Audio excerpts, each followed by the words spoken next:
Hello guys, in this video I am going to show you how to turn on the two-factor authentication function on the Twitter application. But first I just want to mention, don't forget to subscribe to my channel because at 10,000 subscribers I am going to show you my whole YouTube revenue statistics and growth strategy, how to make money online. So let's jump into it. First of all, open the application on your phone. Tap on the search icon down below, which is the second option.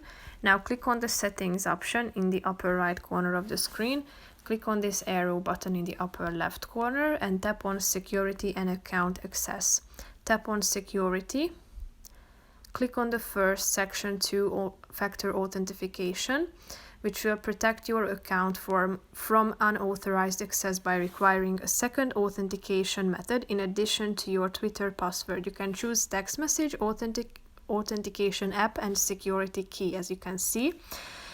If you want to choose text message, you need to turn it on by tapping on this button. So you will use your mobile phone to receive a text message with an authentication code to enter when you log into Twitter.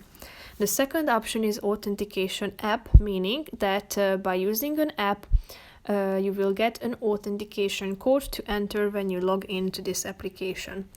The last option is the security key that inserts into your computer or syncs to your mobile device when you log into Twitter. You'll need to use a supported mobile device or web browser. So tap on the relevant one that you want to use, read these steps, and tap on Get Started. Tap on Link App, got it, and then you will be able to finish the process of selecting the two-factor authentication. So that's pretty much it for this video, guys. I hope you found it helpful. If you did, consider subscribing and see you in the next video. Bye bye.